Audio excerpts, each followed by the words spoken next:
আপনারা জানেন বাংলাদেশে এখন কি হচ্ছে। আপনারা গণভোটে সবাই কি হ্যাঁ এর পক্ষে ছিলেন না? আমরা সবাই কিসের পক্ষে ছিলাম? আমরা হ্যাঁ এর পক্ষে ভোট দিয়ে গণভোটকে জয়যুক্ত করেছি। কিন্তু সেই গণভোটের গণরায়কে নিয়ে যাওয়া হচ্ছে আদালতে। গণভোটের বৈধতাকে প্রশ্ন করা হচ্ছে আদালতে।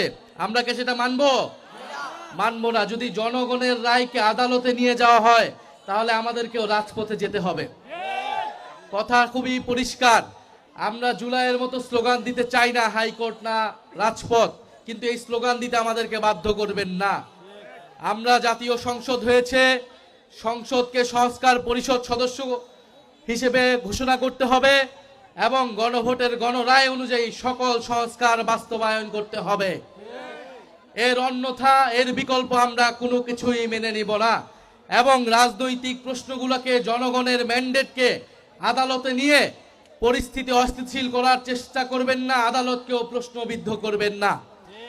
বিজ্ঞ আদালতের প্রতি আমাদের আহ্বান থাকবে, জুলাই গণ অভ্যুত্থানের হাজারো মানুষের রক্তের মধ্য দিয়ে আজকের প্রধান বিচারপতিগণ বসেছেন। ফলে এই গণ অভ্যুত্থানে কিন্তু এখনকার আদালত, এখনকার এই নির্বাচন এবং সরকার সবকিছুর বৈধতা যদি সংবিধানের দোহাই দেওয়া হয়, সংবিধান হিসেবে ইন্টারিম গভর্নমেন্টও হয় নাই, নির্বাচনও হয় নাই, তারেক রহমানের সরকারও তৈরি হয় নাই। যদি পুরানো সংবিধানের কথা বলা হয় তাহলে ফ্যাসিস্ট হাসিনাকেই এখনকার প্রধানমন্ত্রী হিসেবে মেনে নিতে হবে। বর্তমান সরকার কি সেটা মেনে নিতে প্রস্তুত কিনা আমরা তার কাছে সেটা শুনতে চাই। ফলে অযথা জল ঘোলা করবেন না। সংস্কার বাস্তবায়ন করতে হবে, বিচার বাস্তবায়ন করতে হবে।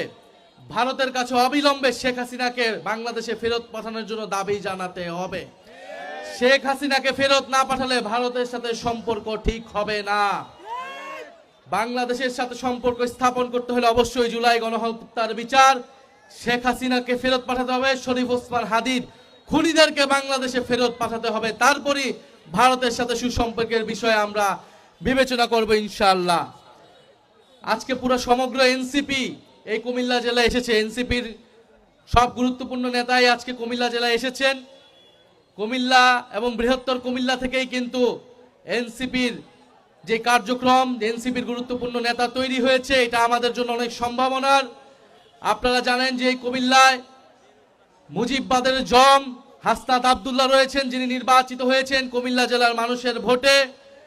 এই কুমিল্লায় রয়েছেন গণ অভ্যুত্থানের ভ্যানগার্ড আসিফ মাহমুদ, সজীব ভুইয়া এবং এই বৃহত্তর কুমিল্লার সন্তান চাঁদাবাজদের জম জনাব নাসিরউদ্দিন পাটোয়ারি আবির্ভূত হয়েছে এই ইলেকশনে। আপনাদের সন্তান চাঁদাবাজ